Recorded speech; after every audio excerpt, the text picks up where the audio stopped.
У нас есть черный ящик. У этого черного ящика довольно мало выходных сигналов. Русская власть талантлива.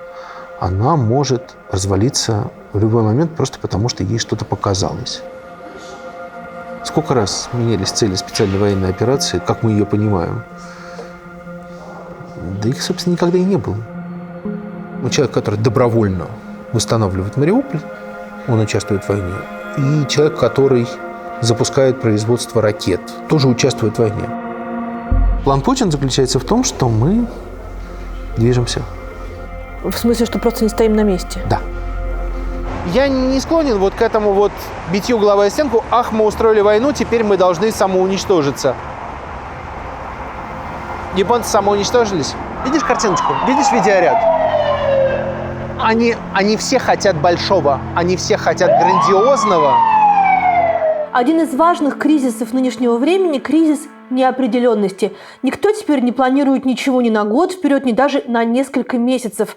Максимум пара дней, до конца недели. Кто-то завязал с планами потому, и это еще оптимистично, что боится того, что будет дальше, а кто-то потому, что уверен, дальше будет только хуже. В этом смысле мы от вас ничем не отличаемся. И прекрасно отдавая себе отчет в том, что прогнозы в 2023 году дело неблагодарное, все-таки решили обратиться к экспертам и журналистам, которым мы доверяем, с просьбой попробовать сформулировать свой прогноз на 2024 год. Нам очень важно, что в этом проекте приняли участие как эксперты, живущие в России, так и те, кто сейчас живет за ее пределами. И отдельная благодарность компании Astons, эксперту по иммиграционным вопросам, за то, что не побоялись заглянуть в будущее вместе с нами. Поехали!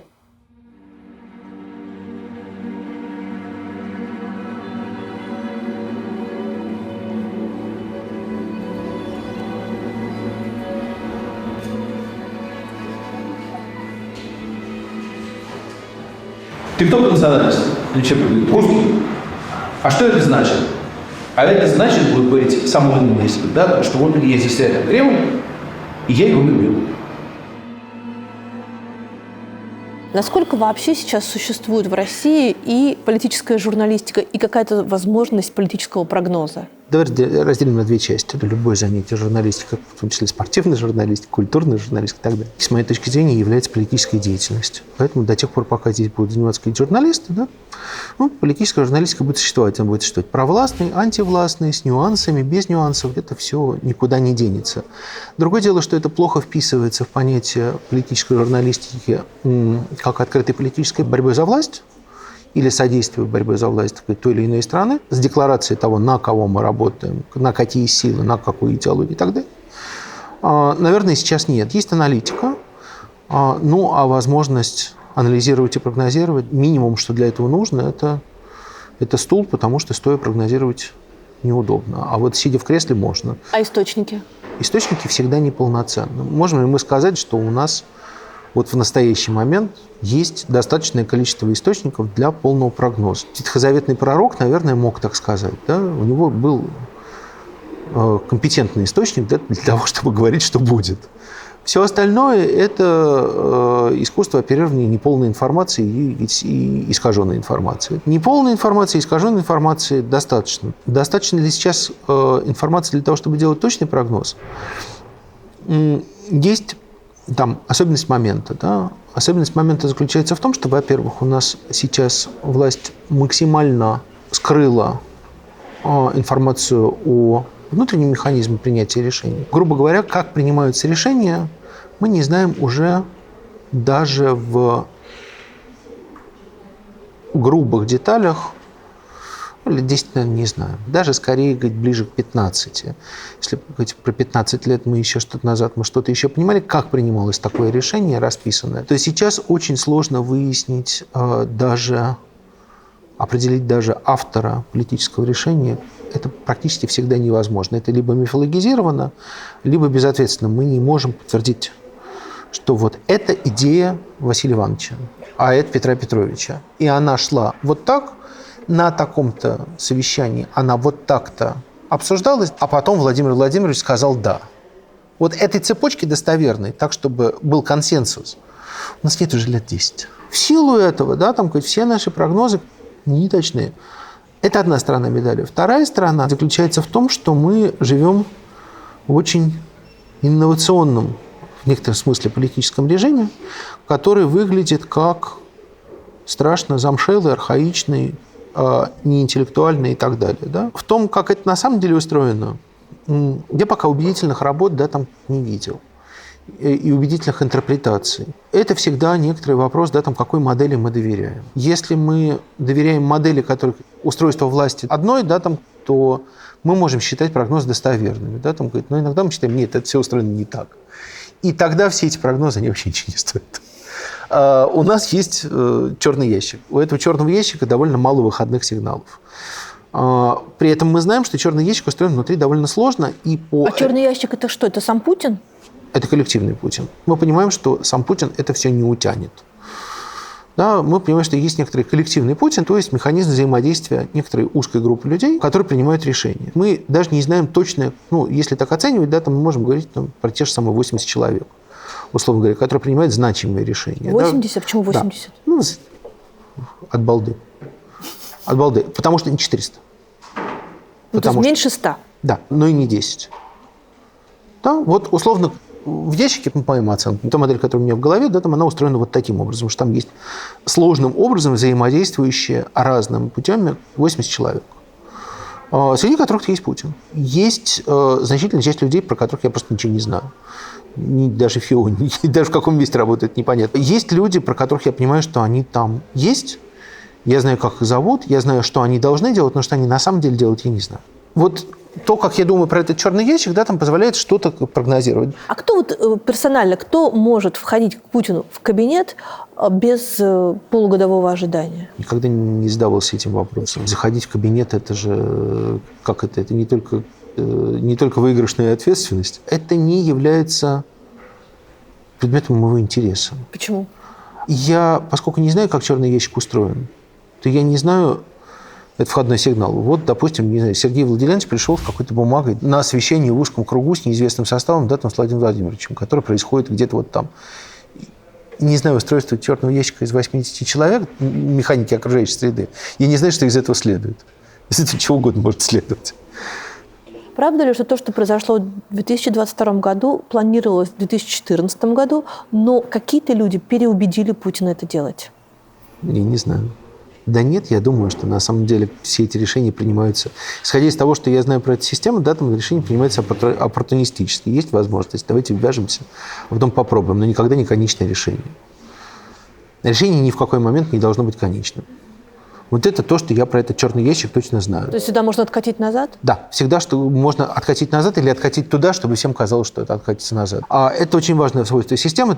Мы не воевали, а ничего не было, а это была не война. Она поэтому, собственно, и специальная, потому что она не должна вписываться ни в какие рамки, потому что если ты вписываешься в рамки, ты себя ограничиваешь. А если ты производишь что-то специальное, особое, ты можешь сказать, да не то, что вы подумали. Это же было совсем другое. Посмотрите, контекст-то изменился. Сколько раз менялись цели специальной военной операции, как мы ее понимаем. Да их, собственно, никогда и не было. Сформулировано, если кто-то говорит, план Путина заключается в том, что мы движемся. В смысле, что просто не стоим на месте? Да. И это очень важно, потому что все считают, что смысл действия нынешнего властного режима заключается в постоянной консервации. Это неправда, он очень подвижен. За 1,5-2 года мы живем в нескольких разных странах. Прям сразу 3 страны было.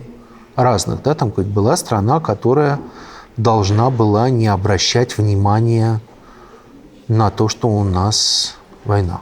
Она пожила так полгода. Появилась страна, которая стыдили, что она не поддерживает русских воинов. Очень мягко стыдили, жили. Ну что вы так? Нет, конечно, вы не должны чувствовать себя на войне, но все-таки надо помогать нашим. И вообще, чего вы все? Страна как-то ежилась, говорила, да нам как-то... мы не хотим, не хотим. Вообще, вы же говорили, что нам надо не обращать внимания. Вот мы не обращаем внимания. Нет, как вы не обращаете внимания, говорят. Там же гибнут русские люди. Это вторая страна. Сейчас страна тоже как поменялась, я даже не очень понимаю, как. Но там модус другой. Это довольно большой поворот, в общественном сознании. Представьте себе 41-45 год, Великую Отечественную войну, в течение которых модус менялся, но он поменялся всего один раз. Да? Он поменялся после битвы за Москву. До битвы за Москву это был один модус, да, там потом с зимы 41-42 года до 45 года был другой модус, да, и он нисколько не менялся. А здесь уже 1,5 года уже 3 раза поменяли. Так. Это очень подвижная власть. Она подвижная, достаточно инновационная, она медийная в значительной степени. Она осуществляется по телевизору. И это важно, да, там, хотя телевизором она не управляет. Ну, в общем, да, подвижная история, подвижная. Дворец Далма-Бахче – одно из самых роскошных зданий Стамбула, а пышные интерьеры последней резиденции турецких султанов украшают многочисленные полотна русского художника Ивана Айвазовского. Айвазовский не раз бывал в Константинополе, сперва в составе экспедиции художников, а потом по личному приглашению султана Абдул-Азиза. Абдул-Азиз заказал Айвазовскому для себя 10 полотен, но художнику так понравилось жить в гостеприимном дворце, что он написал целых 30. А через год вернулся и подарил султану еще 2 картины. В итоге полотен Айвазовского в Стамбуле так много, что некоторые переехали в другие турецкие музеи и частные коллекции. За свои инвестиции в турецкую культуру Айвазовский получил от султана много ценных подарков и 2 правительственных ордена с бриллиантами. Ну а современные россияне за свои инвестиции в турецкую экономику могут получить местный паспорт. Турция – одна из последних стран в мире, готовая выдавать россиянам инвестиционное гражданство. Для этого нужно приобрести здесь недвижимость стоимостью от $400 тысяч, которую, впрочем, потом можно продать без потери статуса. Турецкий паспорт открывает сегодня несопоставимо больше возможностей, чем российский. Безвизовый въезд в 110 стран мира, возможность получить 10-летнюю туристическую визу в США, ну и, наконец, доступ к открытию счетов в международных банках. Переезжать в Турцию и жить там при этом совершенно не обязательно.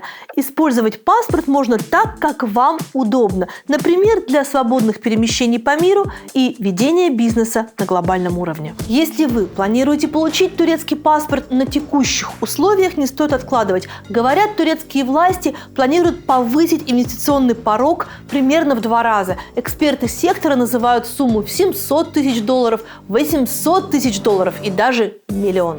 А местные риэлторы и адвокаты считают, что власти сделают программу получения гражданства более дорогой и сложной уже в ближайшие месяцы. Еще одна причина поторопиться – рост цен на элитное жилье в таких популярных городах, как, например, Бодрум или Стамбул. Астонс специализируется на релокации и программах по получению гражданства и ВНЖ за инвестиции по всему миру. И эксперты компании оперативно сообщают об изменениях в миграционных законодательствах разных стран в телеграм-канале Nomad. А еще в Астонс регулярно проводят тематические эфиры и вебинары. Чтобы понять, какой именно тип инвестиционного гражданства или резидентства и в какой стране подходит именно вам, свяжитесь с экспертами Астонс через телеграм-чат.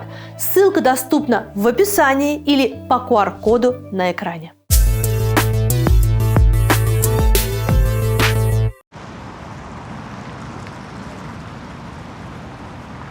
Насколько, с твоей точки зрения, на сегодняшний день можно доверять политическим прогнозам, политическим оценкам людей, которые уехали, в том числе и специалистов? Я бы ни в коем случае не становился на позицию о том, что их нельзя слушать. Скорее, глаза замылены здесь внутри. Снаружи видно хорошо. Снаружи меньше самоцензуры. Больше ярости, больше ослепления, больше ненависти. И это искажает, конечно, оптику. Но снаружи меньше самоцензуры. И то, что видно снаружи, мы всегда пользовались взглядами иностранцев. Всегда, если ты смотришь экономическую статью про Россию, нельзя русские статьи читать, иногда не видят лучше. Иммигрант – это человек, который в значительной степени видит с искажением, но лучше. А кроме того, очень важно, на самом деле, очень важен опыт людей, которые, если они, конечно, не будут этим заниматься, да, которые будут вживаться в нероссийскую жизнь. Этого опыта, на самом деле, всерьез мало у кого есть. В стране, на самом деле, вернувшихся иммигрантов с прошлых эмиграций почти нету. Что надо делать, с русским националистом? Граждане, вывезите его на 2 недели во Францию, он хоть посмотрит, как бывает иначе. Может, ему понравится. В 2000-х годах это, кстати, было обязательным условием. Ты вывозишь человека, он возвращается, через 2 недели начинает говорить немножко другое. Он начинает понимать, что он живет в своей национальной эхокамере. А здесь, целый опыт жизни, да, там, за пределами страны, конечно, он ценный. Анализ, да, я бы отдавал предпочтение тому, кто анализирует за пределами России. Прогнозировать, к сожалению, невозможно. За пределов России, да, там, хоть, увы, там очень много вещей про интуицию. А интуиция, по-моему, включается только в среде. Но что я про это знаю? Ты работаешь в газете «Коммерсант». Считаешь ли ты, что «Коммерсант» – свободная газета на сегодняшний день? Нет. Я считаю любую журналистскую деятельность политической, но мы все-таки всегда стараемся понимать, что мы существуем вот уже 30 лет. Видимо, существовали до Путина и, скорее всего, будем существовать после. Это наша такая надежда, да?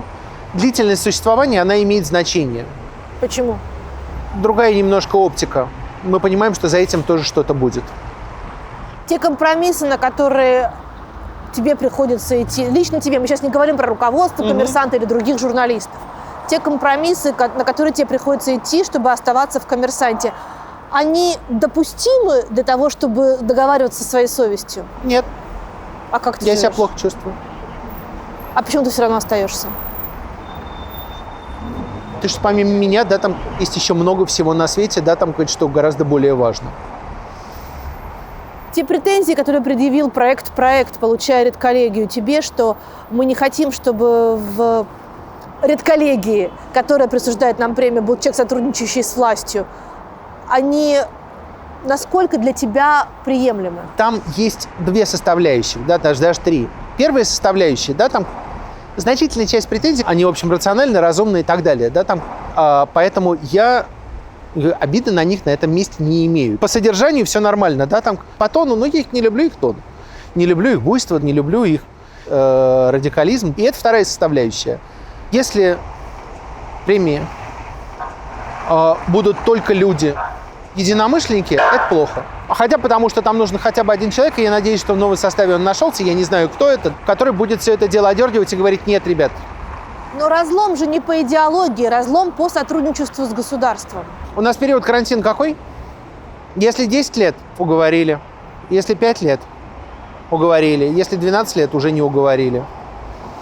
У нас много сотрудничало с государством. Я же не спрашиваю у Маши, да, там, чьи-то она, собственно, у Дугина диплом-то писала. На какой темы, какая у нее была в голове идеология? Ну, наверное, соответствующая. Политическая... Я же не спрашиваю Баданина, что он делал в ТАССе или где он там работал, да, там хоть, наверное, искал себя. Я не сторонник в этом смысле пуризма, я лучше отношусь к людям, которые попробуют и скажут: говно. Но я согласен с тем, что они говорят. Есть третья составляющая, заключающаяся в том, что, ребят, я бы подождал лет 5, посмотрим, что вы скажете. Сейчас вроде бы вы правы, я не знаю, что будет через 5 лет, но мне кажется, что через 5 лет все будет немножко иначе, и вы меня будете лучше понимать. А может быть и нет. Там вопрос, насколько я понимаю, не в том, что кто-то когда-то сотрудничал с государством, а в том, что кто-то сотрудничает с государством после начала полномасштабной войны с Украиной. Да. У нас даже государство сотрудничает с государством после начала. Не вижу смысла в жестах на этом месте. У нас все сейчас сводится к тому, что мы должны показать по Ютубу, как мы все это ненавидим, и воодушевить всех людей. Мне эта идея не близка. Вопрос из области мистического, но все-таки не задать его невозможно в сегодняшней ситуации, когда даже в самых высоких и, казалось бы, возглавляемых рациональными людьми кабинетах вопрос наличия двойников считается серьезным. Что ты про это думаешь? Я думаю, что это фантастика. Если подходить к этому делу с рациональной точки зрения, то все довольно просто. Да? Там существование такого двойника – это смертельный риск для коренной идентичности. Первое, что ты должен сделать, будучи автократом, встретив своего двойника, да, там, ты немедленно должен сделать так, чтобы он исчез. А потому что есть риск перехвата власти? Да, конечно. Я думаю, что никаких двойников никогда в жизни никогда не было. А вот цифровой двойник – это легко. Ну, это же обман. Ну и что? Я думаю, что когда все говорили про консервы, собственно, про ВКС, да, там, про появление Путина сразу в нескольких местах. Граждане, вам что нужно? Телевизионная картинка? Вот вам телевизионная картинка. Да, там, как она сделана, какая разница? Сидел Владимир Владимирович, сидел двойник и так далее. Сидел цифровой двойник, да, там, сидел искусственный интеллект. Вам какая разница? Вам какая разница? Но большая разница. Нет, я генерирую объяснение со стороны соответствующей, видимо, не очень большой, да, там, структуры, которая занимается этим в администрации президента. Ну, хорошо, он выйдет к вам лично, единственный существующий Владимир Владимирович, и произнесет ровно то же самое. Немножко устанет. Вам это зачем? А здесь цифровой двойник то же самое сказал бодро по телевизору. Какая разница? Вам что нужно, чтобы он произнес это вслух? Вот сам физически, тем оно менее идентично. Это же по его указанию делается. Это вот гипотеза, да, там я не уверен в том, что дипфейк настолько работает, но технологически, по-моему, должен работать. Ну, потому что следующий шаг при наличии такого количества вариантов сказать то, что нужно, это шаг, который сделал политолог Соловей, рассказав нам о том, что уже Путина никакого нет, а есть только двойники. Да. Ну, цифровые двойники. Есть только картинка. А в известном смысле, а в каком смысле Путин есть? Это президент, за которого как будто бы проголосовала вся страна. Она его видела, что ли, когда-нибудь? Живьем. Из этой страны. Сколько я его живьем видел? Это президент, которого показывают по телевизору. Это кого Хорошо, сейчас это показывают? человек, который сказал те самые важные и сильно изменившие нашу жизнь слова. Я отдал приказ о том, что войска, значит, Российской Федерации начали движение. Да, понятно. Да. Ну, написал тоже он? Или спичрайтер? Ну, ответственность несет он. Это важное замечание про ответственность, потому что это основной парадокс, да, там, нынешней власти, которая не только в России власть и так далее. Цифровой двойник не может нести ответственность. Ответственность всегда возглавляется на физическое лицо. Это вообще неудобно, согласись. Есть верховный главнокомандующий, да, там какое-то другое дело, что он... Здесь возникает вопрос, да, там, идентичен ли он, у него такое же лицо, как у дипфейка или нет. Да черт его знает, на самом деле. Вполне вероятно, что главнокомандующих на самом деле 3. Ну, 3 разных человека, которые по разной причине не хотят показываться. Вот они выбирают себе говорящую голову. Ну, стандартный же механизм. Вот у нас есть министерство, да, там есть коллегия, да, она коллегиально принимает решение. А дальше вылезает человек и говорит, я принял решение, ну, не знаю, да, там, развивать производство хлопчатобумажных тканей в Ивановской области. Мы как-то по умолчанию считаем, что именно вот этот человек, вот ровно такой, с такой лысиной, да, там, с таким голосом и так далее, именно он и принял решение. Но на самом деле вполне вероятно, что он узнал про это 15 минут назад. Ему просто сказали: Сергей Васильевич, надо сделать заявление о том, что мы развиваем производство хлопкоткачества, да, там, в Ивановской области. Все согласовано, сверху согласовано, здесь тоже. Короче, ты идешь на Вести 24 и говоришь вот этот текст. Не читай этот текст, он там в суфлере будет. Все, пойдешь, да, там, потом возвращайся. Человек идет, возвращается и так далее. Как внешне можно отличить эту ситуацию от того, чтобы он лично принял это решение? Скажем так, да, там, я не напрасно спрашиваю, почему вы считаете, что в кабинет нужно заходить именно к Путину. В некоторых случаях в кабинет к Путину заходить бессмысленно. И это мы знаем. А на отдельных кейсах мы знаем, что к Путину можно получить решение, да, там, которое не будет исполнено. Может, не будет исполнено. Нейтрализуется очень просто. Если человек заходит в кабинет Путина, и Путин принимает другое решение на ту же самую тему. Легко. 5 раз видели. Человек договорился обо всем. Зашел в кабинет Путина, получил энтузиазм. Все нормально, подписали. Он выходит из кабинета, и через месяц выясняется, что это решение не было принято. Ну вот же резолюция, вот же все пошло. Нет. Все. Там, в общем, все поменялось. Это динамичная структура. Эта система не дает гарантий. Это, кстати, сильно отличается от Политбюро. Это одна из задач современной политологии и для будущих историков, да, там, понять, как эта штука работает. Я пока этого понимания не вижу ни у кого. У меня этого понимания нет. Достаточно для того, чтобы прогнозировать, что будет. Если бы я понимал, да, там, наверное, я бы знал, что с ним можно делать, что с ним нельзя делать. Нет, мы живем в ситуации неопределенности. Мы не понимаем, она по голове погладит или током даст. Когда вернемся на один шаг назад, какую часть в предвыборной программе Путина будет занимать война весной 2024 года? То есть мы уже понимаем, что выборы, скорее всего, будут. Потому что, чтобы их отменить, нужно военное положение и ряд других условий. Этого нету. Ну, я думаю, что выборы будут В любом случае, по понятной причине, потому что нет никакого повода переходить в чрезвычайную ситуацию. То, как устроена администрация последние лет 10, означает, что выборы должны быть, потому что выборы – это такой пейсмейкер, это некоторое расписание колебаний политического цикла, их не может не быть. В этом же смысле съезд КПСС должен быть через 5 лет. Структурная работа административного аппарата происходит во времени, в том числе через выборы. Логика работы у нас до сих пор говорит о том, что выборы нужны. Поэтому на вопрос, а может отменим выборы, доброжелательные, внутри администрации, скорее всего, ответят, а как это? Мы не можем. Не потому что сменяемость и так далее, просто потому что есть структурированный процесс во времени. Люди свои личные планы строят, исходя из этих выборов. Они знают, что они будут делать в этом году, что они будут делать в следующем году. Они знают, как устроен цикл, они знают, какую карьерную приобретение они сделают в таких выборах. Я думаю, что вся вот эта система с выборами, она, конечно, испытывает давление со стороны вполне рациональных игроков, которые говорят, а нафига нам эти выборы? И которые начинают предъявлять системе некоторый набор важных аргументов к тому, что выборы не нужны. Они не нужны по содержанию, они по форме-то, может быть, и останутся. В принципе же можно перейти к следующему формату демократии. Раз в 4 года население России одобряет сохранение Владимира Владимировича Путина своего поста. Раз в 6 лет уже. В 6. Или в 3 года, неважно. Хоть 2,5, какая разница. Референдум – это демократия. У нас проходит референдум, сохранит ли Владимир Владимирович свою власть. Зачем нужны все эти другие кандидаты? Если население скажет нет, то мы можем провести выборы. Если население не хочет. Или проводить действительно ежегодный референдум а нужны ли нам на следующем году выборы президента. Или пускай это остается. Тоже ведь вариант. Нам же не нужно монархию, не обязательно же корону на него класть.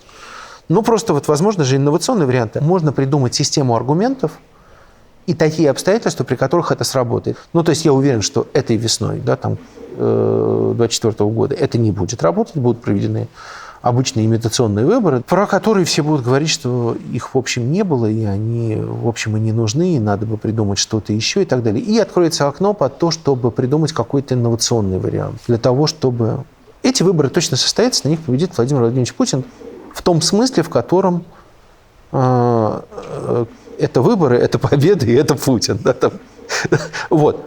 Дальше начнется интересно, потому что этими выборами, с моей точки зрения, все будут разочарованы. Неэффектно, некрасиво, ничего не дает. А что он будет предлагать? Без разницы, что он будет предлагать, какая разница. Как-то? Вариантов 2. Или мир, или войну. Нет. И мир, и война – это терминальное состояние, это конечное состояние, от них не отвертишься. Он вообще ничего по этому поводу не будет предлагать. Он будет предлагать смотреть по ситуации. Он для этого и нужен. Смотреть по ситуации. Никто не даст на такого рода мероприятия, которое, собственно, не является даже референдумом, народу давать за коллективного Путина право решать, будет война или мир. Это с какой стати? Они вообще кто? Нет, товарищи. Это что, мы позволим голосованием утверждать, будет нас мир или война? Это зачем? Я думаю, что механизм народовластия, работает совсем в другом отношении в этой коробочке, в отношении нынешнего властного режима. Исходя из того, что я могу знать и могу предполагать по этому поводу, я думаю, что Владимир Владимирович в ближайший год, так аккуратненько скажем, с народным мнением можно не считаться. Народное мнение сейчас скорее благоприятно. Особенно в свете отсутствия больших экономических поражений. Я не буду говорить про большие успехи, но больших экономических поражений Россия сейчас не понесла. Особенно спада нет. Но если не считать доллара, который у нас довольно сильно вырос, наверное, больших потерь-то никто особенно и не понес, таких огромных. А ожидалось-то, в общем, вполне себе. На коротких горизонтах это так, на длинных горизонтах там есть проблемы. Я недооценивал долгое время длину тех горизонтов, на которые это будет видно. Я считал, что это будет видно в течение 3 лет. Я думаю, что это будет видно только в течение 10 лет. Крепкая оказалась экономика, очень крепкая. Люди, которые находятся в экономическом блоке Путина, это люди, которых неволей держат, или это люди, которые верят тоже в эту идею? Во-первых, это очень гетерогенная среда. Их там много, и они все по-разному. Типажей выделять там невозможно. Набиуллина. Совершенно отдельная история. Я думаю, что она что называется, служит России. И Силуанов тоже. Не знаю, хорошо ли в данном случае переходить в личности. Я не верю в то, что его одобрение войны не добровольное. Я думаю, что оно добровольное. Я думаю, что это результат его, в общем, вполне достоверной оценки интеллектуальных качеств его оппонентов на той стороне. Думаю, что он понимает, что руководство Евросоюза и Еврокомиссии это жуть. Я думаю, что он понимает, что большая часть байденовской администрации – это оппортунисты. Я думаю, что он понимает, что за введенной волной санкций там не следует ничего, кроме истерики, что они не продуманы. Я думаю, что он глубоко оскорблен недооценкой достижений России, там, и ее мирных инициатив, как они это называют. Я думаю, что он немножко заражен геополитикой, которая, в общем, довольно дурацкая наука, прямо скажем, и довольно легко манипулируемая. Есть позиции, при которых моя хата с края, она не очень частая. Там есть позиция, давно здесь сидим. Она в значительной степени не моя позиция, на этом месте. Есть позиция, давайте смотреть на все холодно и аналитично. Можно, на самом деле, выкинуть из головы на время сотни тысяч убитых в этой войне, тогда все будет проще. Тогда анализ будет гораздо проще этой войны. Это же нельзя выкинуть.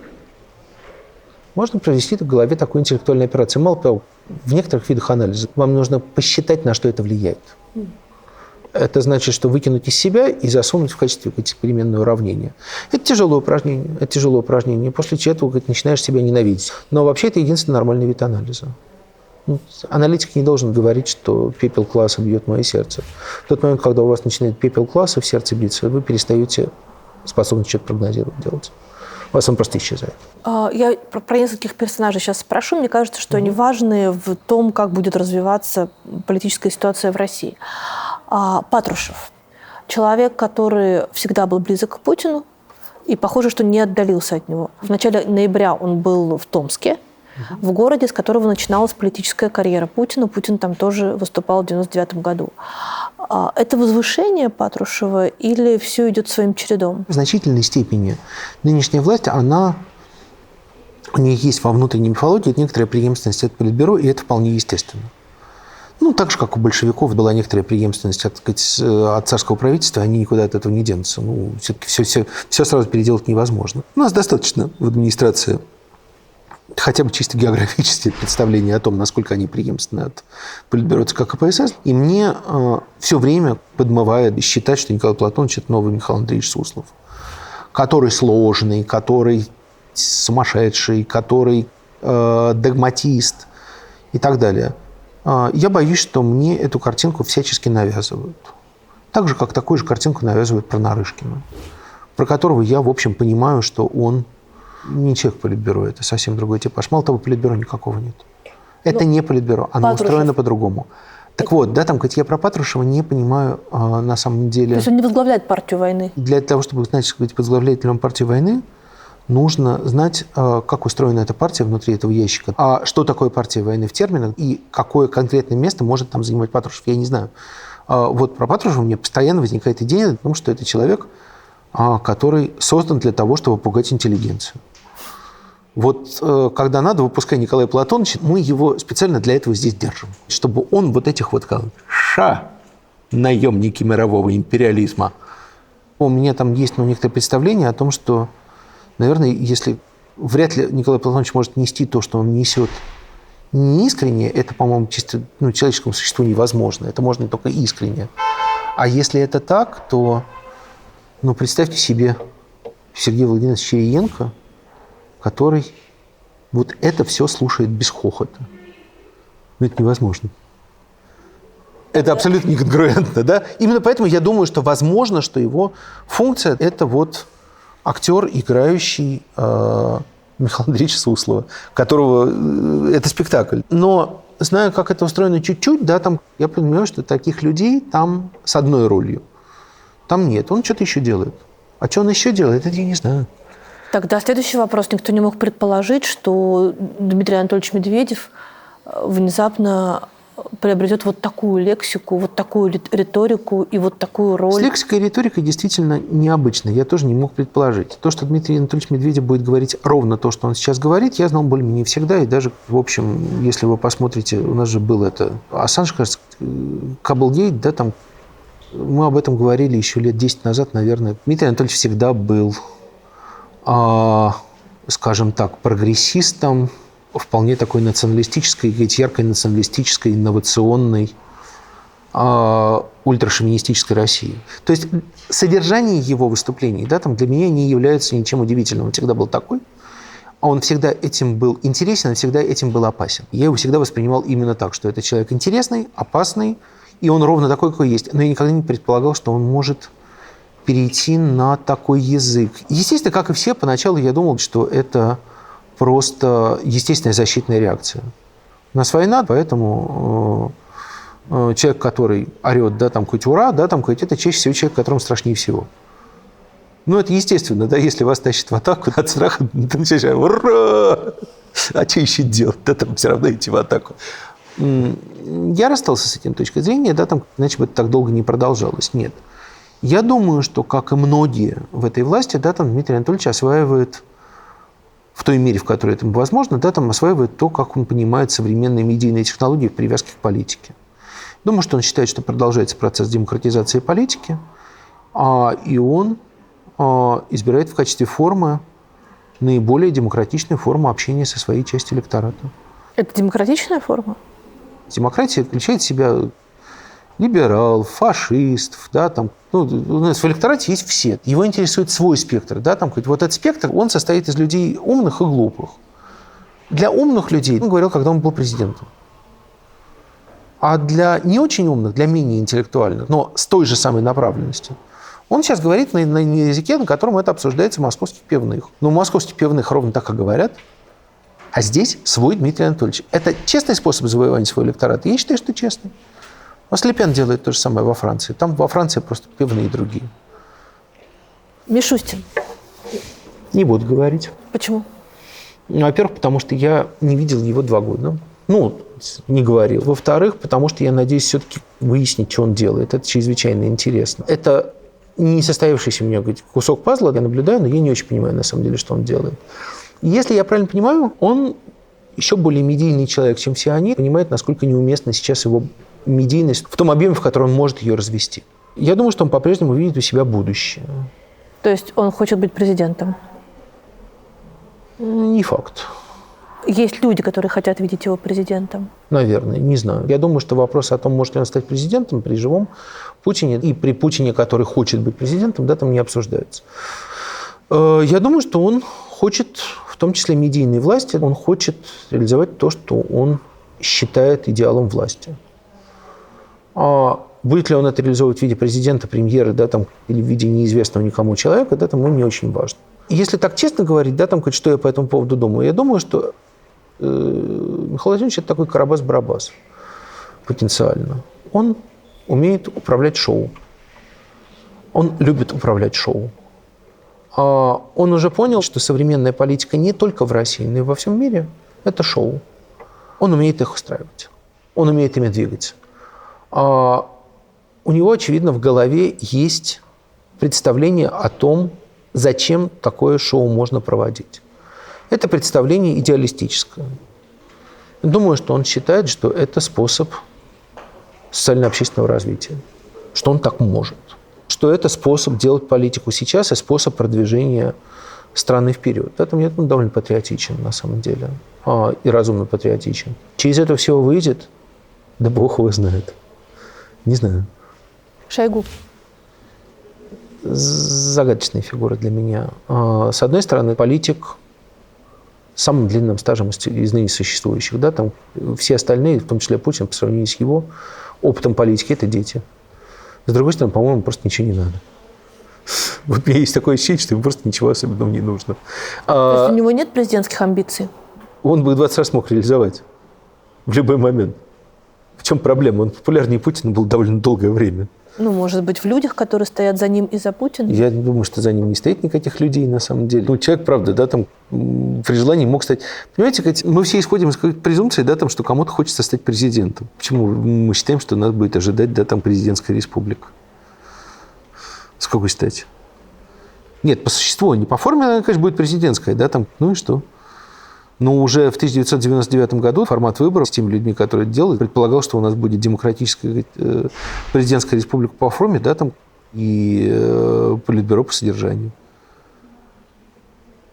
Ну, правда, 99 год. Ну, кто предполагал, что Владимир Владимирович будет настоящим президентом? Кому это было нужно? После Ельцина-то настоящим президентом, да идите нафиг. Мало того, он первые 3 года и не был таким президентом. Очередное продолжение войны в Чечне, да, там, которое тогда спровоцировано было явно не им. И 2 года пихания задницами с Юрием Михайловичем Лужковым, который, в сущности, был до известной степени почти равновелик Владимиру Владимировичу.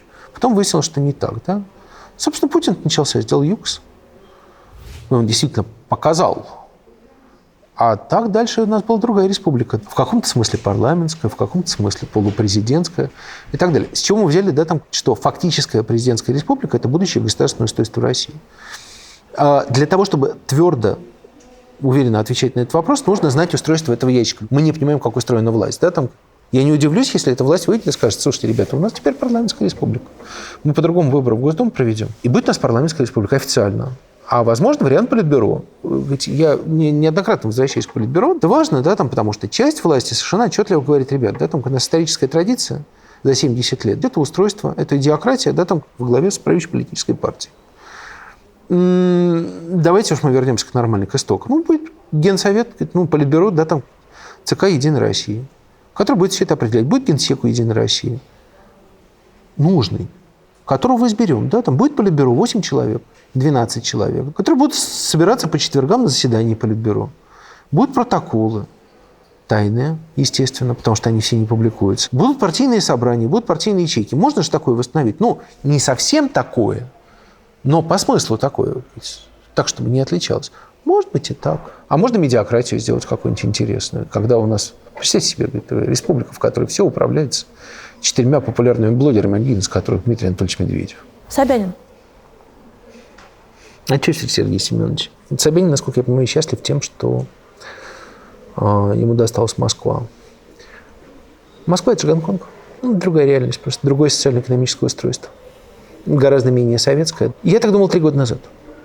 То, что происходит в Москве последние 3 года, мне совсем не нравится. Почему? Оно возвращается к общегосударственному. Если до этого все, что делал Собянин, сильно расходилось с общероссийским, да, и Москва была Гонконгом, то последние 3 года, начиная с ковида где-то, вот все, что мы видим, да, там это стремительное сближение московских практик и федеральных практик, и общероссийских практик. Да, там, я считаю, что Москва в значительной степени утратила идентичность. Ну и, возможно, просто, что Сергею Семеновичу просто физически тяжело, да, там, все это тащить. Кроме того, в Москве, к сожалению, не удалось реализовать то, что, в общем, с моей точки зрения, можно было реализовать. Отсутствие автократии. А Собянин во главе Москвы никогда не позиционировался доселе как источник последнего мнения, как самодержец. Я больше чем уверен, что у нас на федеральном уровне самодержца нет как такового. Да? Там, конечно, невозможно принять персональное решение. Ну, да, человек, который говорит, что он женат на России, все-таки может, наверное, принять какие-то персональные решения. Я боюсь, что то, как человек у себя в голове это все визуализует, да, там, и то, как это на самом деле, да, там, это нескоростная история. В любом случае, мы видим, что если раньше решения в Москве не имели привкуса автократии, то сейчас, возможно, имеют. Я не знаю, я специально Москвой не занимаюсь. И мало последние годы, хоть общаюсь с московскими чиновниками, но у меня возникло ощущение, что там есть застой. С чем он связан, я не очень понимаю. А застой – это всегда… Чиновники в России всегда устраивают одно и то же. Да, там, в тот момент, когда они могут построить пирамидку с царем наверху, они всегда будут строить эту пирамидку с царем наверху. Ровно потому, что на каждой грани этой пирамидки есть человек, да, там, который чувствует себя локальным царем. Это главная проблема. На самом деле, главная проблема страны не Путин. Главная проблема страны заключается в том, что у нас нет альтернативы мнению, согласно которой пик карьеры мужчины – это стать начальником. А про женщин мы уже вообще ничего не говорим. Это все равно маскулинное общество, да, там, в котором мальчики хотят повелевать. Все успехи нынешней власти, они есть, связаны с тем, что кто-то когда-то по какой-то причине отказался от этого принципа. Все гадости, все катастрофы, которые она производила, связаны с царским принципом. Когда человек говорит, ну, я же достоин того, чтобы принимать такие решения, в этот момент все, хавайся. Насколько важным в политическом контексте окружение Стрелкова, комьюнити людей, которые топят за войну и которые скорее предъявляют претензии Путину в том, что она недостаточно ожесточенная и интенсивная? Там есть некоторая фракция людей, с которыми надо разговаривать, потому что они также растеряны. Дело в том, что, конечно, да, там, с моей точки зрения, русский народ уже выбрал для себя душегубство в качестве образа жизни, да, там, допустимого. Русский народ, если мы можем говорить так широко и так далее, да, там, неважно, разочаруется. Никуда не денется. Душегубством жить невозможно, да, это тяжело. Зачем же ждать 30 лет? Некоторые люди из этой сферы, да, там, уже через год, через два поймут. Они уже сейчас, в общем, понимают, что это было все что-то не то. Я бесконечно далек от того, чтобы считать, что кровь и почва – это то, что в стране нужно, да. Я всегда понимал, что 25-30% населения в 21 веке все равно будут болбонить, да, там, про кровь и почву. Мы их не выкинем. 25-30%, но Да. тогда это группа не маргинальная, а значимая. Это не маргинальная, это значимая группа. Мы их не выкинем. С ними придется все равно как-то договариваться, объясняться, держать их в оппозиции, держать их у власти, неважно, соревноваться с ними. Да, там мы не убьем это никуда. Национализм – тяжелая вещь, да, там, тем не менее, для 21 века, как бы мы ни хотели чего-то иного, я в этом уверен, национальное государство – это, в общем, норма. Пока что. Потом будет уходить. А в легитимном поле кто представляет вот эту часть Никого. российского общества? Никого. Не сидящий Стрелков? Да нет, оппозиция режима со стороны националистов, они не структурированы. Я бы сказал, что их, собственно, Путин представляет. Путин нас всех представляет. И этих. Хоть работа такая у человека, да, там, он представляет все точки зрения в обществе. Коллективный парламент в одной голове. Прекрасно же. В конечном итоге, каков будет список кандидатов на выборах в марте 2024 года? Примерно тот, что на прошлом. Я совершенно не понимаю, зачем там нужна Надежда и что он будет символизировать. Ну, видимо, новый СПС, да, там какой-то на этом месте. Я вообще думал, что Григорий Алексеевич живет не в России, ну, очевидно, да, там, конечно, если он провел встречу с Путиным, да, там, что он какое-то время будет Я жить. довольно часто его встречаю на улицах Москвы. Я думаю, что стандартный состав. То есть Мы ничего нового не будет? от новых людей могут кого-нибудь вытащить интересного. Ну, какая разница, да, там. Я не думаю, что к этим выборам будет большой интерес в качестве события.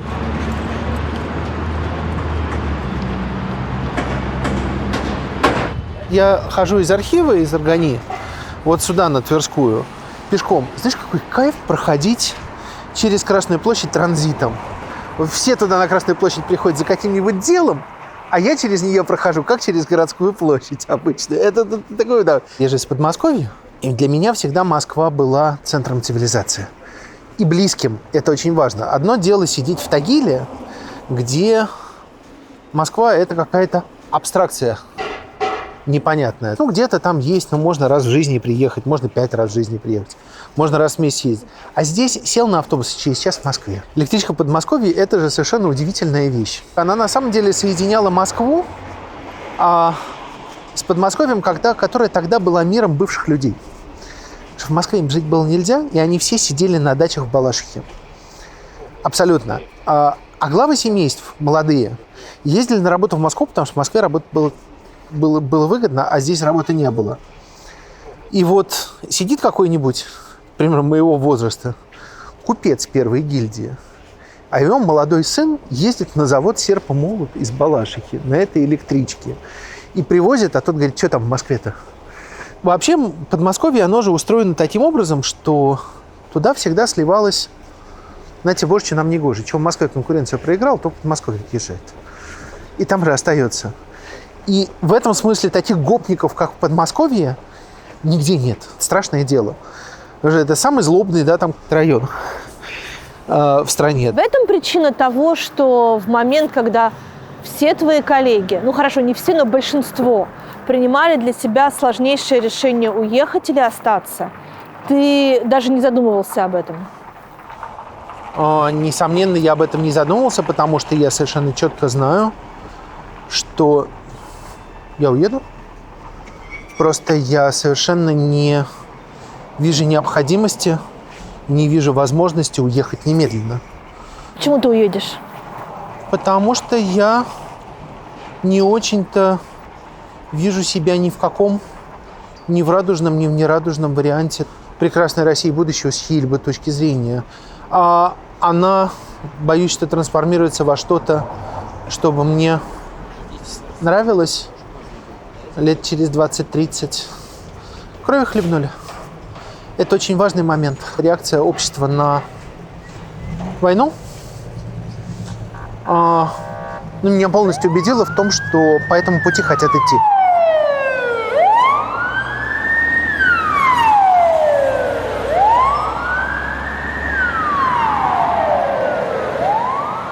Есть ли в оппозиции хотя бы один человек, с которым можно было бы для тебя сейчас связывать будущее России? Нет, поэтому я и не хочу здесь жить. Из тех реальных картинок, про которые я вижу сейчас, мне не нравится никакая Россия будущего. Ни хорошая, ни плохая. Из возможных вариантов мне не нравится никакой. Это тупиковая история, которая проживется, но я до конца ее не доживу. Да, там мы вошли в такой политический период, да, там, в котором хороших вариантов для меня нет. Но тот угар ненависти и взаимных обличений, который сейчас царит между теми, кто уехал, Да. Это часть политтехнологии тех, кто здесь это придумывает, или это естественный процесс? Да нет, по-моему, скорее естественный процесс. Надо понимать, что у нас есть сотни тысяч человек, которых выкинули из страны угрозами и пинком. Не все люди уехали в 22 году в туристическую поездку. Там было значительное количество людей, для которых это было просто триггером. Да? Там мы давно хотели посмотреть и так далее. Да? Там, но есть значительная часть людей, которых от страны выкинули. Это настоящая политическая иммиграция. Политические иммигранты всегда ненавидят, да, там, то, что осталось. Я их понимаю. А друг друга? И это тоже было. Я не думаю, что с этим что-то можно сделать, потому что есть представление об ограниченных ресурсах. Да? Там эти ресурсы на самом деле не такие ограниченные. Есть борьба за власть, в том числе за аудиторией. У нас вообще в этом смысле, пресса, она же с ней проблема, да, там, она же даже не знает, на какой аудитории она работает, на внутреннюю или на внешнюю. Непонятно же, для кого вы снимаете, для тех, кто там или для тех, кто здесь. А аудитории-то расходятся потихонечку, да, там интересы расходятся, оптика расходится, да, там хоть и будет и дальше расходиться. И этот бы вопрос решить, а потом уже друг друга ненавидеть. Нет, можно было бы не ненавидеть, но я боюсь, что это выше человеческих возможностей. Все в эмиграции ругаются, все политические эмиграции всегда разрознены, все скандалят. И как только здесь затрубит труба прекрасной России будущего, все помирятся сюда, все приедут. Помирятся, приедут, будут здесь бороться за власть.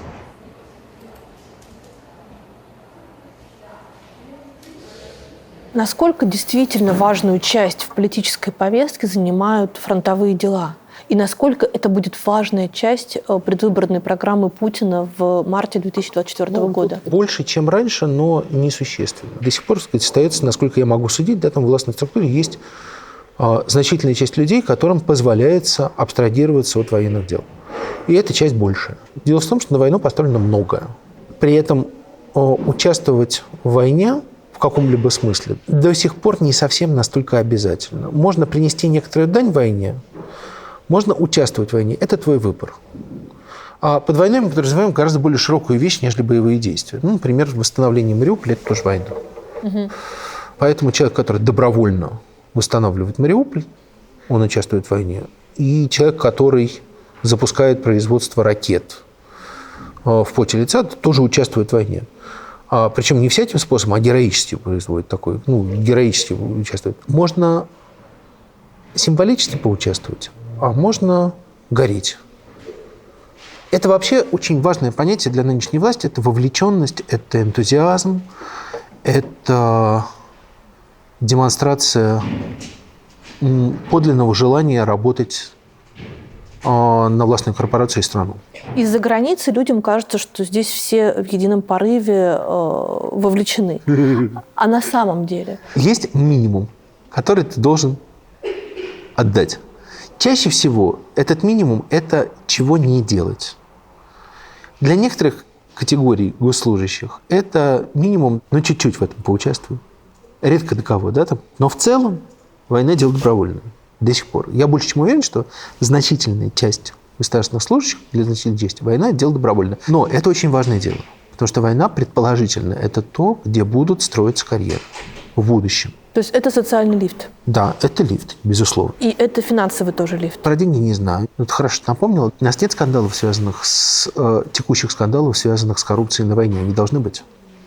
Их нет. Потому что это невозможно, потому что даже в самой честной армии мира интендант – это человек, который все равно что-нибудь украдет. Хотя потому, чтобы отвечать запросам начальства, нужно что-то, чтобы украсть, и в нужный момент предъявить. А у меня есть. Видишь? 200 тысяч валенок. Угу. Где ты их взял? Какая разница? Тебе валенки нужны сейчас? Вот те валенки. Все прекрасно понимают, что интендант их в свое время украл. Да, но дорогая ложка к обеду. Но это только часть проблемы. Нет, война – это штука добровольная. Мало того, это венчур, это рискованная штука. Никто и никому не гарантировал, что победители или... не победители, да, там мы не знаем, чем эта война кончится, и никто нигде не знает. Что, скажем так, люди, которые герои этой войны, да, там будут признаны героями через 5 лет. Это вообще никто не знает. А может, и не будут. Непонятно. Это венчурное предприятие. Это добавляет страха и такой спонтанности действий? Конечно. Вот нынешний модус власти, да, там я объясняю именно этим. Люди, с одной стороны, понимают, что это дело потенциально очень выгодное, что можно сорвать банк, что это круто. А с другой стороны, риски того, что вам скажут, молодец, тебе за это ничего не будет. Они очень высоки.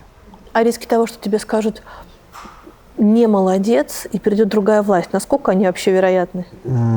Насколько вероятно, я не знаю. Я могу говорить про субъективную точку зрения, да, там, тех людей, для которых этот вопрос актуален внутри госаппарата. Я думаю, что абсолютно нет.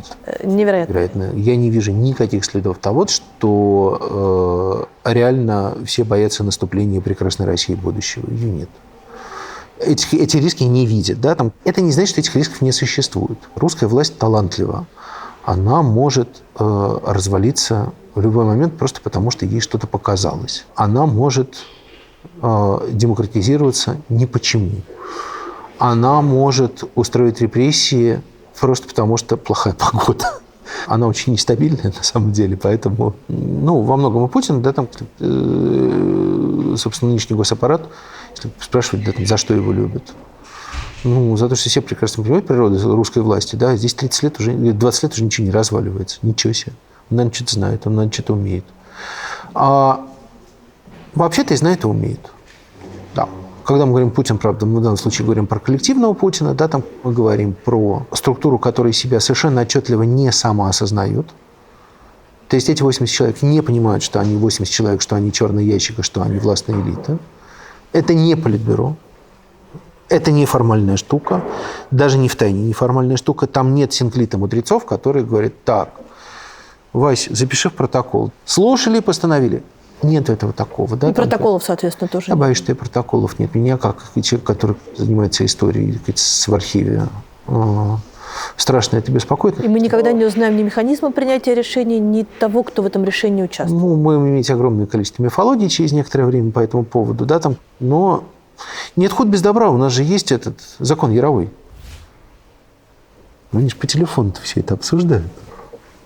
Пишется. Пишется? Не знаю, ФСБ говорит, пишется. Кто пишет, тот и сотрет? Нет, не сотрет. Эта информация стоит денег. Да нет, найдется, конечно, все. Я не думаю, что это непознаваемая вещь, но вообще, строго говоря, мы про это ничего не знаем. Страшно люблю Зыгоря, но он все-таки в своей книге про устройство и Трегубова про устройство власти писали давно. Да? Сейчас оно устроено не так. Как оно устроено, я не знаю. И думаю, что, если спросить Сергея Владимировича Кириенко, как устроена власть, он тоже не знает. Он тоже не знает. Это результат взаимодействия. Это сложная штуковина. И тем более, если спросить Владимира Владимировича Путина, да, там, знает ли он, как устроена его власть. Нет, конечно. Работает не трожь. Мы продолжаем заседание, мы завтра полетим в Пензу, потом мы полетим в Казахстан, потом у нас будет совещание вот здесь, да, там, потом из протокола принесли, надо позвонить. А тут еще звонил Ковальчук. Я не думаю, что это все упаковывается в какую-то систему представления о том, как это работает, которой нужна Путин. Нет, это люди, которые... Рыбы не думают, как они плавают. Сейчас позиция Симонян по большинству вопросов гораздо более шовинистичная, радикальная, нежели в среднем, да, там, государственного аппарата. Мы это понимаем. Это такой способ преодоления государственного давления. Как сделать так, чтобы от тебя государство ответствовалось самому давить на государство, ровно так же, да, там, за огромным запасом. Медиа – великая сила, да, там, поэтому, если мы создадим шовинистическое информационное агентство, на нас не будут давить, это мы на них будем давить. Но, правда, это может быть шовинист. Таким настоящим, да, там, такой способ преодоления государственного давления, правда?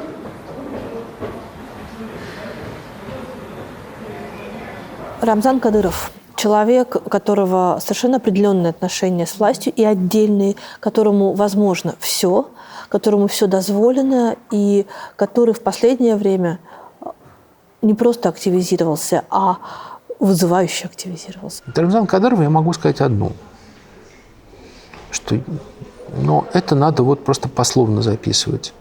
Я чрезвычайно благодарен Рамзану Ахматовичу за то, что своими потешными действиями он добился того, чтобы чеченская молодежь не шла на украинскую войну. Уже идет? Практически нет. Практически нет. В конце концов, на первые 1,5 года туда не шла. Для страны, которая потеряла столько людей в 90-е годы в войне с Россией, Рамзан Ахматович ведет себя абсолютно адекватно. Делает так, чтобы Чечня не участвовала в этой войне на стороне России. А для этого он... А ты единственный человек в России, который это понимает? Нет. Насколько я понимаю, руководство Татарстана сделало то же самое. Естественно, что в России достаточно людей, которые считают, что чеченцам нужно участвовать в этой войне, татарам нужно участвовать в этой войне, и вообще всем нужно участвовать. Сколько я могу судить, Татарстан эффективно делает так, чтобы татары не участвовали в этой войне избыточно. Чеченцы, насколько я понимаю, делают то же самое, но гораздо более по-чеченски. Яростно. А почему у Путина нет власти заставить и тех, и других? Потому что у Путина нет абсолютной власти. Потому что у всякой власти есть предел, и с этим сталкивались еще европейские монархи. Да, там Иван Грозный с этим сталкивался, что он не все может. А тут хоть Владимир Владимирович, по сравнению с Иваном Грозным-то. Нет, не может. Не может. При этом, да, там все эти фокусы, которые они устраивают с местным населением, не знаю, Чечня фактически автономия, протекторат. Сложно говорить, да, там, я человек, который живет в стране, да, там, который с маленькой Чечней устроил вот это. Да. При этом я знаю историю Чечни, я знаю про притеснение русских отлично. Я знаю, какое количество чеченцев, даже не русских, да, там сбежало из Чечни в поздних 80-х. Я знаю, как устроен Волгоград, да, там, как устроен волгоградские чеченцы. И почему они оттуда бежали, я тоже это понимаю. То, как ведет себя Кадыров, я объясняю это тем, что он всеми возможными способами изолирует чеченское общество от украинской войны. Ему это не нужно. Ради таких целей можно пожертвовать отдельным Никитой Журавлем? Нет. Но если мы включаем сюда еще и ислам, видите ли, в современной жизни, с моей точки зрения, религия часто используется в качестве оправдания собственной слабости. Это же так прекрасно, да, там взять Никиту Журавельну, который сжег Коран, и позволить себе быть на стороне Аллаха. С точки зрения верующего мусульманина вообще никаких проблем. Это мы его не понимаем. А большая часть мусульман его понимает. Большая часть мусульман его понимает и понимает, за что награждают мальчика. Потому что ведь большая часть города Газа, да, там прекрасно понимает жители прекрасно понимает движение Хамас. Ислам очень часто используется для оправдания собственной слабости, собственной нежелания думать, собственных ограничений и так далее. Православие тоже используется. Не надо думать, что ислам в этом смысле какой-то исключительный. Ради торжества православия многие православием оправдывают какие-то всякие гадости. Я не думаю, что эту проблему можно в силах лечить. Мы должны смириться с тем, что на свете есть процессы, с которыми мы не можем бороться сознательно. Дай Бог, чтобы этого не было. Дай Бог, чтобы это исчезло. Дай Бог, чтобы ситуация, при которой для оправдания собственных действий нужно бить ногами волгоградского мальчика, чтобы их просто не было. Не думаю, что мы можем сделать что-то, чтобы этого вообще в принципе не было. Российская власть научилась взаимодействовать с мусульманами, если эти мусульмане не Рамзан Кадыров? Нет, российская власть боится ислама. Российская власть не понимает, что с ней такое. Российская власть страшно боится девушек, которые... Мне тут студенты принесли прекрасный термин. Это говорит, Оля, она же покрылась. Я говорю, что значит покрылась? Платок одела. Уже есть специальный термин для девушек, которые принимают ислам ради собственных, мусульман-мужей. Никто ничего не понимает, все боятся. А к чему приведут дагестанские события с этой точки зрения? Ни к чему приведут дагестанские события. Действительно, несчастный случай. В исламских странах такое бывает. Такое бывает. Поэтому Алаль не будет летать в Махачкалу никогда. И правильно делает. То есть к разрастанию антисемитизма на уровне страны это не приведет? Я вообще думаю, что махачкалинские события – это не совсем про антисемитизм. Дело в том, что большая часть лояльности к исламу сейчас в Дагестане – это противодействие салафизму. Салафизм – это, в общем, сложное, одно из модных течений в исламе, которое предполагает определенный тип поведения. Салафитов много. И они активно проповедуют учение, которое близко к протестантизму.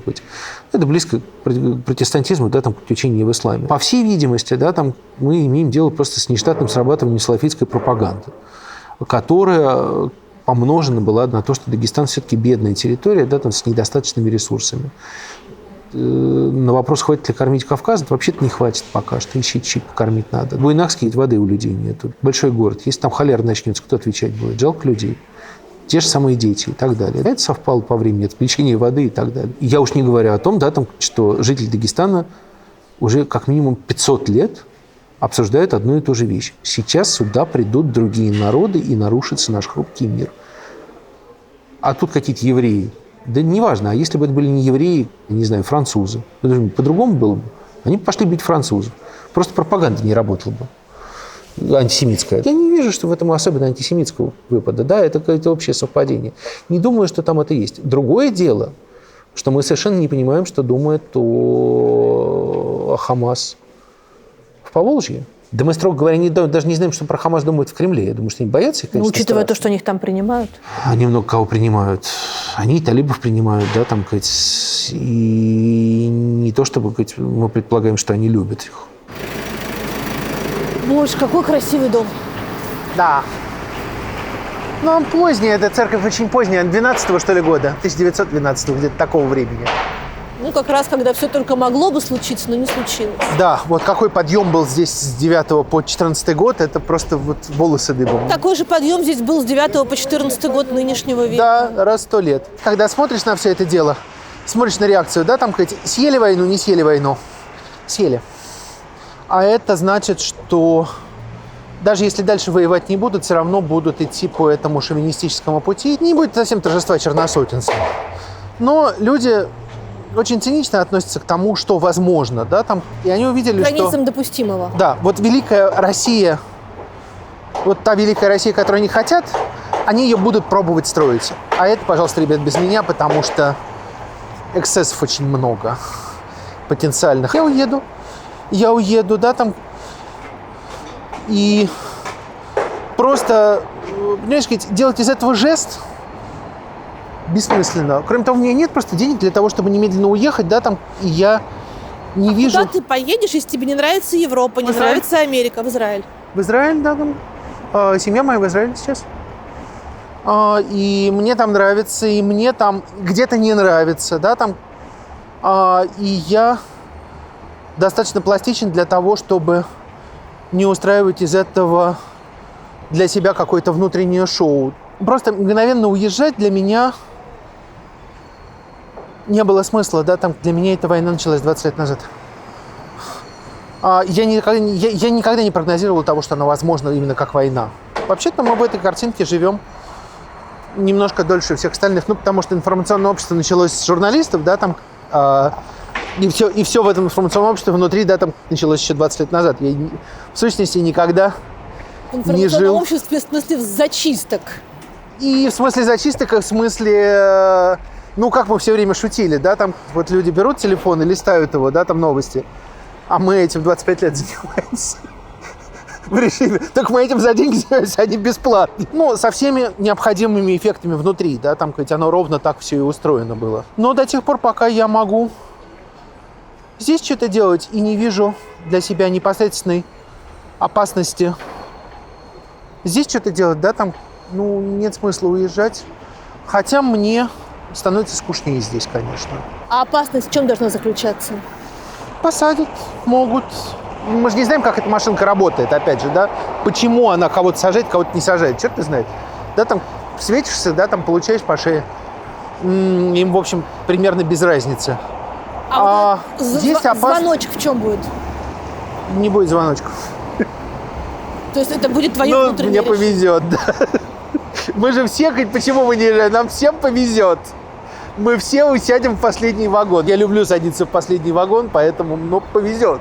Не, если так цинично говорить об этом, мне здесь неплохо платят относительно. Не то чтобы какие-то золотые горы, но жить можно и семью содержать можно. Там нет. А ехать туда, ругать Путина я не хочу. Мне неинтересно. У нас один из главных критиков того режима, в котором мы находимся, Путин, собственно, сам и является. Но я не рассчитывал на войну никогда. А так, если про триггер... Когда я отсюда точно уеду по своей воле, хотя мне ничего не будет угрожать, это я легко могу сказать. Вот смертную казнь восстановят, так и через месяц меня здесь не будет. Но существующая система не обесценивает ли вообще твою профессию? Обесценила, да, в этом смысле. Тут вопрос, кстати, вот вопрос про лекцию, которую я читал, да, там я им, собственно, объяснял про деградацию, да, там, хоть у нас социального статуса журналиста, оно примерно так все и шло. Туда-сюда. Вот это же вопрос о том, почему я уеду. Вот почему. Вот почему. Видишь картиночку? Видишь видеоряд? Они все хотят большого. Они все хотят грандиозного. Это необходимая составляющая, да, этого большого и грандиозного. Очень показательно, да, там, Кать? Понимаешь, в рамках одной моей работы, да, там я занимался... архивом Радика. Он был совершенно шизофренический человек. Он для себя специально делал коллажи карикатурные на Сталина. На своих противников и так далее. А я же их вижу только в сканах. У меня потерялась одна картинка, ее никак не могли найти. И я попросил папку. А мне ее принесли с этими картинками. Там, значит, картинка, она буквально следующая. В Радика кто-то снизу, какой-то пролетарий, втыкает что-то вроде вил. А сам он на этих вилах как-то вот висит. Ну, самая ирония у человека, да. Тонкий был человек, хотя и упырь, конечно, страшный. В архив залез, достал эту картинку, а на картинке Радик на себя приклеил, видимо, силикатный клей с красной краской. А на скане не видно, а так видно, что у него из бока кровь каплет. Что-то мне не хочется. Это все про это. Это все вот оттуда, да, там они все очень хотели большого, грандиозного. Они вот и сейчас вот они хотят власть над временем, центральный телеграф и так далее. Как только они начинают реально чувствовать, что они хотят такого, в сущности и война же поэтому. Ну а что, ну убили 300 тысяч, нормально. Вроде как поначалу боялись, потом претерпелись. Народ тоже хочет. Они тоже поняли, что 300 тысяч – это фигня. В какой момент так получилось, что в коллективном бессознательном российских граждан главное счастливое воспоминание стала победа в войне, в которой они не участвовали? Не знаю. Очень сложно все, да, там это так вот нельзя сказать, что так случилось. Ну, повернулось так, да, там повернулось так. А в какой момент Наполеон стал национальным героем Франции? Вот я сегодня у студентов спрашивал, да, там, вот я искренне до сих пор недоумеваю, почему Наполеон герой? С какой стати? По сути, душегуб. Да, там, говорит, завоевал пол Европы, которая французам была не нужна. добровольно сдал власти, потом отказался еще раз, пришел к власти, его потом оттуда выкинули. Погубил чудовищное количество французов без каких-либо результатов. Национальный герой. Почему? Потому что сила, потому что архаичные пласты сознания, да, там, потому что мы показали свою экзистенциальную состоятельность в этот момент. Нас могли уничтожить, а мы отбились. И не важно, что это сделано под руководством Сталина, и не важно, что мы положили там кучу народу, хоть безумно, и не важно, что сразу после этого нас засунули в лагеря, да, там, не важно. В сущности, какое самое интересное и красивое время, да, там, которым я занимаюсь как историк в стране? Хрущев. Ну, Гагарин у нас что, Сталин запустил? Нет, он только ракеты запускал, да, там хоть Хрущев. Как у нас к Хрущеву относится? Самое время процветания. Да, человек был агрессивный. Дурак был тот еще. Абсолютно пламенный коммунист, и это плохо, да, потому что все, что он делал, это было ужасно в этом плане. Но очень энергичный. Это альтернатива. Но никто не помнит, а помнит войну. Это же даже не про войну, да, там, это... Вот это же, это как раз про 30-е годы. Посмотри, у нее же петлица. Это же НКВДшница. Все более-менее понятно. Они на Центральной телеграфии даже известно, чем занимались. Иллюстрации в том числе, цензуры, всем вот этим, да, там, гордиться будем. Это можно пережить здесь, и большая часть населения здесь его переживет, да, там, этот период. Я не склонен вот к этому вот битью головой о стенку, ах, мы устроили войну, теперь мы должны самоуничтожиться. Японцы самоуничтожились? Нет. А уж... Ну, у японцев была Хиросима. Значит, Хиросима, да, там, мы тоже самую Хиросиму в Мариуполе устроили. Просто другими способами, да, там. Как-то никто и не почесался. В этой войне самое важное Мариуполь, конечно. Все остальное это боевые действия, да, там, а Мариуполь это важно. Милосердие или справедливость? Всегда милосердие, ничего с этим не поделаешь. Свобода или стабильность? Да нет, в моем понимании свободы, слава богу, ее ограничить невозможно. Стабильность ненадежна, а свобода более-менее надежна. Правда или безопасность? Безопасность. Родина или истина? Истина всегда. Доживем ли мы до той России, в которой все будет по-другому? Нет.